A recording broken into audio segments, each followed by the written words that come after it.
வணக்கம். என் பேர் செண்பகவல்லி. நான் ஒரு ஆட்டோ டிரைவர். பிஜேபி 57வது வார்டில் எக்ஸ் வார்டு தலைவராக இருந்தேன். அண்ணாமலைஜி பார்த்து அவரோட பேச்சு திறமையை பார்த்து தான் நான் பிஜேபிக்கே வந்தேன். வந்து நல்ல செயல்பாடு, தமிழ்நாடு நல்லா முன்னேற்றம் அடைஞ்சிருக்குது.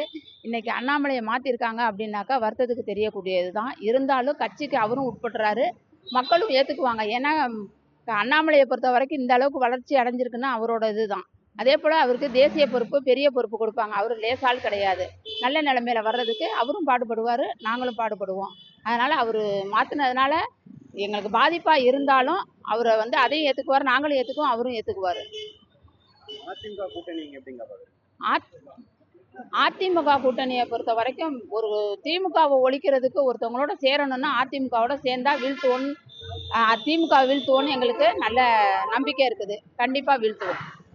பிஜேபி அதிமுகவும் நல்லா சேர்ந்து இணைஞ்சு கண்டிப்பாக திமுகவை வீழ்த்தோன்னு எங்களுக்கு நம்பிக்கை இருக்குது. ஒரு தேவையான கூட்டணி தான் இந்த காலகட்டத்துக்கு. திமுக வீழ்த்தினா கண்டிப்பாக அதிமுக ஒரு பெரிய கட்சியோட கூட்டணி கண்டிப்பாக தேவை தான். அண்ணாமலை மாற்றத்துக்கான காரணம் அதிமுக கூட்டணி தானா? அதை நீங்க எப்படி பாக்குறீங்க? அதை பற்றி எனக்கு சரியா கருத்து சொல்ல தெரியல.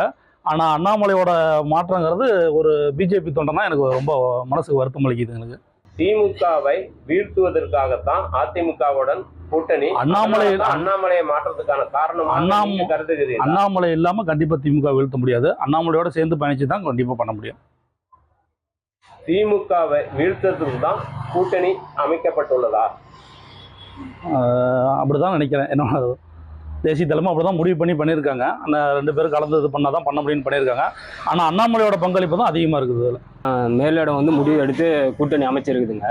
இதில் அண்ணாமலையோட பங்களிப்பு இல்லாத அந்த கூட்டணி எந்த அளவுக்கு வெற்றி பெறுங்கிறத பார்க்க தான் தெரியும். போக தெரியும். இப்போ வந்து அண்ணாமலை மாற்றத்துக்கான காரணம் அதிமுகவோட கூட்டணின்னு கருதுகிறீர்களா? ஆமாம், அவங்க கூட கூட்டணி வச்சதுனால தான் இவர் விலகிட்டாருன்னு என்னுடைய கணிப்பு. இல்லை, அவர் நீக்கப்பட்டதா நீங்கள் எப்படி நினைக்கிறீங்க? நீக்கப்பட்டதுன்னு பார்த்தீங்கன்னா ஒரு வருத்தமாக தாங்க இருக்குது. ஆனால் அண்ணாமலை இருந்திருந்தாருன்னா அந்த கட்சி இன்னும் கொஞ்சம் மேலும் இன்னும் கொஞ்சம் கலந்துகிட்டே போகும். இப்போ அதிமுக கூட்டணி வந்து திமுகவை வீழ்த்துறதுக்கு தான் பாஜக அதிமுக கூட்டணி அமைச்சிருக்கிறதா சொல்கிறாங்க. நீ அதை எப்படி பார்க்குறீங்க? ஒரு தொண்டனா மேலிடம் பார்த்து முடிவு பண்ணி அதை வீழ்த்துறதுக்கு உண்டான சாத்தியக்கூறு இதுதான் நினச்சி முடிவு எடுத்து பண்ணியிருக்கிறாங்க. அண்ணாமலை இல்லாத அந்த கூட்டணி வீழ்த்த முடியுமாங்கிறது பார்க்கத்தாங்க தெரியும். அண்ணாமலை இல்லாத ஒரு இது எப்படி இருக்குன்னு பார்க்க தான் தெரியும். வெற்றி பெறும் இந்த கூட்டணி அப்படின்னு நினைக்கிறீங்க? வெற்றி பெறும் அப்படிங்கிறதுல எங்களுக்கு அவ்வளோ இல்லைங்க. அண்ணாமலை இருந்தாருன்னா வெற்றி பெறும். அண்ணாமலை விலகிட்டாரு அப்படின்னா சிரமம் தாங்க போக. இப்போ அமித்ஷா வந்திருக்காரு தமிழ்நாட்டுக்கு. வந்ததில் வந்து எங்களுக்கு ரொம்ப மகிழ்ச்சி. அது அதிமுகவினுடைய பொதுச் செயலாளர்களை சந்தித்து கூட்டணி குறித்து அவர் அறிவிச்சிருக்கிறது வந்து எங்களுக்கு ஒரு திடகாத்திரமாக இருக்குது. இந்த கூட்டணி ஒரு மாபெரும் கூட்டணியாக இருக்கும். ஒரு மத்தியில் ஆளக்கூடிய கட்சி எங்களை நாடி வந்து ஒரு கூட்டணி போட்டிருக்கிறது வந்து, எங்களை நம்பி வந்திருக்கிறது வந்து எங்கள் கட்சிக்கு ஒரு மிகப்பெரிய பலமாக நாங்கள் கருதுகிறோம். அது மட்டும் இல்லாமல் அவர் அமித்ஷா ஒன்று சொல்லியிருக்காரு, அவங்க கட்சியை பலப்படுத்துறதுக்கு, அவங்க கட்சி தொண்டர்களை வந்து திருப்திப்படுத்துறதுக்கு அவர் கூட்டணியில் சில விஷயங்கள் சொல்லியிருக்காரு. அது எப்பொழுதும் எங்கள் அதிமுக கட்சியை வந்து எந்த விதத்துலையும் அது பாதிக்காது. அதே சூழலில் இதுவரைக்கும் அதிமுக ஆட்சி செய்த காலத்தில் வந்து பெரும்பான்மையுடன் தான் அதிமுக ஆட்சி நடந்திருக்குது. அதே தான் வரக்கூடிய 2026 தேர்தலையும் நடைபெறும் அப்படிங்கிறத மனப்பூர்வமாக நான் தெரிவிக்க விரும்புகிறேன். இந்த கூட்டணி வந்து ஒரு மிகப்பெரிய பலமான கூட்டணி தான். இந்த கூட்டணி திமுகவை வீழ்த்துறதுக்கு அதிமுகவே போதும். அதையும் தாண்டி இப்போ பிஜேபி வந்திருக்கிறது வந்து எங்களுக்கு வந்து மேலும் மிகப்பெரிய ஒரு பலமாக தான் இதை நான் கருதுகிறேன். நாங்கள் கூட்டணி வச்சு பாஜகவும் அதிமுகவும் கூட்டணி வைக்கணும். நாங்கள் வந்து ஆட்சியை பிடிக்கணும். நாங்கள் வந்து தனி மெஜாரிட்டியில் வந்து நாங்கள் ஆட்சி அமைக்கணும். இப்போ வந்து ஆட்சியில் பங்கு அப்படின்னு சொல்லி அண்ணாமலை பிஜேபி கேட்டா நீங்கள் என்ன மாதிரி அதை நினைக்கிறீங்க? நாங்கள் தனி மெஜாரிட்டியில் வருவோம். நாங்கள் வந்து பங்கு கொடுக்க மாட்டோம். நாங்கள் வந்து எடப்பாடி தலைமையில் தான் ஆட்சி அமையும், பங்கு கிடையாது. திமுக வீழ்த்துறதுக்கு தான் இந்த கூட்டணியா? கண்டிப்பா அதுதான். கண்டிப்பா திமுக வீழ்த்துறது தான் எங்களுடைய குறிக்கோள். அதுக்காக தான் இந்த கூட்டணியா? ஆமா, அதுக்காக தான் இந்த கூட்டணி. திமுகவை வீழ்த்துறது தான் எங்களுடைய குறிக்கோள். ஓட்டு வங்கி வந்து தமிழ்நாட்டுல உண்மையாவே நல்லா இருக்கு. அந்த சமயத்துல வந்து பிஜேபியோட அதிருப்தியும் தமிழக மக்களிடையே நிலவுதான் இருக்கு. அந்த சூழ்நிலையில இந்த ஒரு இணைப்பு அப்படின்றது சந்தேகத்துக்குரியதாவே இருக்கு. இது எந்த அளவுக்கு ஏடிஎம்கேக்கும் பிஜேபிக்கும் நன்மை பயக்கும் அப்படின்றத ஏடிஎம்கே கொஞ்சம் பரிசீலித்து பார்க்கணும். அதுவும் இல்லாம பிஜேபியோட தலைமையை வந்து அவங்க மாத்துனாங்க ஏடிஎம்கே கூட்டணிக்காக அப்படின்றது நம்ம வந்து ஏடிஎம்கேவோட வெற்றியா அவங்க எடுத்துக்க கூடாது. ஏன்னா அவங்க பிஜேபி வந்து மற்ற மாநிலங்கள்ல கூட்டணி அமைச்சதுல இருந்து யாருக்கு நன்மை இருக்கு அப்படின்றத இவங்க பாடமா எடுத்துக்கிட்டு ஏடிஎம்கே கண்டிப்பா இதை பரிசீலிச்சு அதுக்கேத்த ஒரு முன்பாட்டை கொண்டு போறது நல்லதா இருக்கும். அதிமுக பாஜக கூட்டணி 2026 ஆட்சி பிடிக்கிறதுக்காக கூட்டணி அமைக்கிறாங்க. அது ஏற்கனவே 2021 நடந்துச்சு. அது மாதிரி ஆட்சி பிடிக்கல. இந்த வச்சு ஆட்சி பிடிக்கிறதுக்காக இருக்காங்க. அதிமுகவினுடைய வாக்கு திமுகவுடைய அதிகம். அதுக்காக பிஜேபி வந்து அதிமுகவை பிடிச்சி ஆட்சி பிடிக்கணும்னு அந்த மாதிரி கணக்கில் இருக்காங்க அவங்க. அது வந்து சாத்தியப்படுமானது வந்து 2027 தெரியும். அது இல்லாமல் பாஜகவுக்கு இஸ்லாமியர்கள் ஓட்டு கிறிஸ்தவர்கள் ஓட்டு விழுவது கடினம். அது வந்து அதிமுகவுக்கும் அது எதிர்ப்பாகவே இருக்கும். இது வந்து திமுகவுக்கு சாதகமாக கூட ஆயிடலாம். ஆனால் திமுகவுக்கு வந்து இஸ்லாமியர்களுடைய வாக்கு கிறிஸ்தவர்கள் வாக்கு சாதகமாக அமைகிறது வந்து அதையும் கொஞ்சம் எதிர்பார்க்க வேண்டியதாக இருக்குது இப்போ இருக்கிற அரசியல் காலகட்டங்களுக்கு. அதான் வருகிற சட்டமன்ற தேர்தல் 2027 சட்டமன்ற தேர்தலில் அதிமுகவுக்கு அதிகமான வாக்கு, இது எல்லாருக்குமே திமுக கூட அதிகமான வாக்கு அதிமுகவுக்கு. அதுக்காக அவங்க வந்து பாஜக வந்து அதிமுக கூட கூட்டணி வச்சிருக்குது.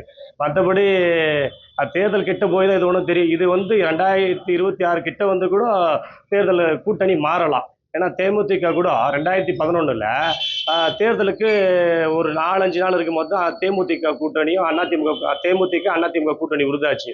கிட்ட போய் தான் தெரியுமே தவிர இது வந்து நிரந்தரமான சந்தேகம் தான். பாஜக கூட வந்து அதிமுக கூட்டணி வச்சுருந்துச்சுன்னா கம்பல்சரி இஸ்லாமிய ஓட்டு கண்டிப்பாக கிடைக்காது, அதிமுக கிடைக்காது. தனிச்சிருந்தா கூட அதிமுக கம்பல்சரி வந்து ஓட்டு போடுவாங்க, இஸ்லாமியர் எல்லோரும் ஓட்டு போடுவாங்க. பாஜகவோட கூட்டணி இருந்தாங்கன்னு சொன்னால் கண்டிப்பாக இஸ்லாமியர் ஓட்டு 100% கிடைக்காது. அதில் மாற்று கருத்து கிடையாது. வேறு யார் கூடயாவது கூட்டணி இருந்தால் கூட இப்போ விஜய் கட்சி ஓப்பன் பண்ணியிருக்காரு தாவேக்கா, அதில் கூட கூட்டணி சேரலாம். இந்த மாதிரி சேர்ந்தாங்க கூட வெற்றி வாய்ப்பு அதிகமாக இருக்குது அவங்களுக்கு. ஆனால் பாஜக கூட போகும்போது சிறுபான்மையினர் ஓட்டு கண்டிப்பாக கிடைக்க வாய்ப்பு இல்லை, என்னோட கருத்து. அதிமுக பாஜக கூட்டணி என்ன சொல்கிறாங்க, ஆட்சியில் பங்கு கூட்டணி ஆட்சி தான் அப்படின்னு சொல்கிறாங்க. அதை ஏற்கிறீங்களா? கண்டிப்பாக இல்லை. என்ன நடக்கும்? ஒருவேளை ஜெயிச்சா அவங்க நினச்சா ஆட்சியில் பங்கு வருமா? அது பாஜக தான் அதிமுகவும் பாஜகவும் சேர்ந்து பண்ணுச்சுன்னா கூட்டணி ஆட்சி பண்ணாங்கன்னு சொன்னாங்கன்னா அது பாஜக தான் எல்லாமே முடிவு செய்கிற மாதிரி வந்துடும், அதிமுக முடிவு செய்கிற மாதிரி வராது. அதுதான் நடக்கும். அது இப்போ பாஜக கூட்டணி அமைத்து திமுக வெல்ல முடியுமா? கண்டிப்பாக வாய்ப்பு இல்லை. ஏன்னு சொன்னால் இஸ்லாமியர் ஓட்டு தான் சிறுபான்மையர் ஓட்டு வச்சு தான் நிர்ணயிக்கிறாங்க. உங்களுக்கு வெற்றி வாய்ப்பை வந்து நிர்ணயிக்கிறது வந்து சிறுபான்மையர் ஓட்டு வச்சு தான் வெற்றி வாய்ப்பை நிர்ணயிக்கிறாங்க. ஆனால் இந்த பாஜக கூட்டணி வச்சா சிறுபான்மையினர் யாரும் ஓட்டு போடுறதுக்கு வாய்ப்பே இல்லை. அப்போ வந்து வெற்றி வாய்ப்பு கண்டிப்பாக கிடைக்க வாய்ப்பு இல்லை. இப்போ அண்ணாமலை மாற்றத்தை ஏற்கிறீங்களா? இப்படி அண்ணாமலை பாஜக தலைவர் அண்ணாமலை மாற்றிருக்கலாங்க, அடுத்து நயினா நாகேந்திரன் தான் போட்டிருக்காங்க. அது அவங்க உட்கட்சி இது, அது நம்மளுக்கு என்ன அதை பற்றி ஒன்றும் தெரியல. இல்லை, அதே நேரத்தில் அதிமுக கூட்டணிக்காக தான் அண்ணாமலை மாற்றப்பட்டதாக சொல்கிறாங்க.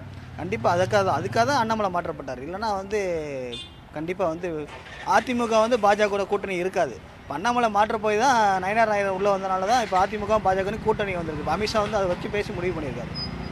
இப்போ எந்த காரணத்துக்காக இவங்க கூட்டணி அமைச்சிருப்பாங்கன்னு நீங்கள் பார்க்குறீங்க? வெற்றி வாய்ப்பை நிலநாட்டணும்னு சொல்லி தான் டிஎம்கே முடிவாக முடிச்சு கட்டணும். அதுக்கோசரம் தான் அவங்க வந்து பாஜகவும் அதிமுகவும் ரெண்டுமே வந்து இப்போ ஒன்றை இணைஞ்சிருக்கு. ஆனால் வெற்றி வாய்ப்பு கண்டிப்பாக இல்லை. ஏடிஎம் இப்போ பிஜேபி விட்டுட்டு வேற கூட கூட்டணி வைக்க முடியாது. இப்போ காங்கிரஸ் கூட கூட்டணி வைக்க முடியாது. விஜயோட கூட்டணின்னு சொன்னாங்க. விஜய் வந்து இல்லைன்னு சொல்லிட்டாரு, அவர் தனிச்சு நிற்கிறேன்னு சொல்லிட்டாரு. இப்போ அவங்களுக்கு ஆப்ஷனே வந்து பிஜேபி ஏடிஎம்கே மட்டும் தான் வைப்பாங்க. அது வச்சாதான் ஏடிஎம்கேக்கு ஒரு அளவு சப்போர்ட்டாக இருக்கும். தனித்து நின்னா அவங்க வரதுக்கு வாய்ப்பு கம்மி தான். 2026 அதிமுக கூட்டணி என்ன சொல்கிறாங்கன்னா ஆட்சியில் பங்கு அப்படிங்கிறாங்க, கூட்டணி ஆட்சி தான் அப்படிங்கிறாங்க. அதை எப்படி பார்க்குறீங்க? கூட்டணி ஆட்சின்னா ஏடிஎம்கேவும் பிஜேபியும் சேர்ந்து கூட்டணி ஆட்சின்னு சொல்கிறீங்கன்னா அதுக்கான ஆப்ஷன் வந்து தமிழ்நாட்டில் வந்து வாய்ப்பு கம்மி தான். ஆட்சியில் பங்கு இருக்கும் அப்படிங்கிறாங்க. அதுக்கான வாய்ப்பு ரொம்ப கம்மி தான். தமிழ்நாடுனா டிஎம்கே ஏடிஎம்கே தான். டிஎம்கே தலைமையில் ஒன்றா இருக்கும், இல்லை ஏடிஎம்கே தலைமையில் இயங்கும். இல்லை, அதுதான். அப்படி இருக்கிறப்ப ஆட்சியில் பங்கு இருக்கும். இப்போ பிஜேபி அந்த கூட்டணி இருந்துச்சுன்னா பிஜேபி பங்கு கொடுப்போம் அப்படிங்கிறாங்க. அதுக்கான உதாரணத்துக்கு அமைச்சரை கொடுக்கணும்னு வச்சுக்கோங்க, அந்த மாதிரி கேட்குறேன். அதுக்கான வாய்ப்பு ரொம்ப கம்மி தான். அது எப்படின்னு தெரியல. அதுக்கான அப்படிலாம் அது ஏற்றுக்க முடியாது. இத்தனை வருஷமாக நடந்துகிட்ருக்கு. பிஜேபிக்கான சப்போர்ட் இங்கே கிடையாது. ஏடிஎம்கே தான் ஆட்சியில் அமைக்கிறது, ஏடிஎம்கே தான். இல்லை, பாஜக அதிமுக கூட்டணி அமைச்சுன்னா திமுக வெல்ல முடியும்னு நினைக்கிறீங்களா? அது ஈக்குவல் ஃபைட்டாக தான் இருக்கும். திமுக வெல்ல முடியுமான்னு இப்போ சொல்ல முடியும். இப்போ இருக்க அரசியல் சூழ்நிலையில் எந்த கட்சி ஆட்சி அமைக்குன்னு யாருனாலும் சொல்ல முடியாது. இப்போ விஜய் வந்திருக்காரு, விஜய் கூட்டணி அமைச்சா அந்த கட்சி கண்டிப்பாக ஜெயிக்க வாய்ப்பு இருக்குது. இப்போ ஏடிஎம்கே விஜய் கூட்டணி வச்சா அது ஜெயிக்க வாய்ப்பு இருக்குது. டிஎம்கே விஜய் ஆட்சி அமைச்சா கூட்டணி வச்சா அவங்க 2 பேரும் ஆட்சி அமைக்க சான்ஸ் அதிகமாக இருக்குது. இப்போ அண்ணாமலை பாஜக தலைவர் மாற்றிட்டாங்க, அதை வந்து ஏற்கிறீங்களா? எப்படி அவரோட செயல்பாடு? நான் மேக்ஸிமம் பிஜேபி லைனுக்கு நான் போக விரும்பல. பிஜேபி எப்பயுமே நம்மளுக்கு அந்த சைடை போனதில்லை. இந்த தமிழ்நாட்டை பொறுத்த வரையும் ஏடிஎம்கே ஒரு அரசியல் கட்சி தலைவராக அவரோட நடவடிக்கை எப்படி இருந்துச்சு? இல்லை, மேக்ஸிமம் அண்ணாமலை பேசுகிறது எல்லாமே இங்கே எகென்ஸ்டாக தான் இருக்கும். அவர் பேசுகிறதே வந்து நம்மளுக்கு சப்போர்ட்டிவாக எதுவுமே இருக்காது. அவர் பேசுகிறாரு, இருக்கிற கட்சி தலைவர்கள் பற்றி அவர் தாறுமாற பேசுகிறாரு. நான் அந்த கருத்தெல்லாம் இங்கே ஏற்றுக்க முடிகிறது இல்லை. இப்போ அதிமுகவுடன் கூட்டணிக்காக தான் அண்ணாமலை மாற்றினது அப்படின்னு நினைக்கிறீங்களா? அது இருக்கலாம். ஏன்னா அவர் வந்து ஃபஸ்ட்லேருந்து ஏடிஎம்கே எகென்ஸ்டாக தான் சொல்லிகிட்டு இருக்காரு, அதனால் கூட இருக்கலாம். இப்போ என்ன காரணத்துக்காக இவங்க 2 பேரும் கூட்டணி வச்சிருப்பாங்கன்னு நினைக்கிறீங்க?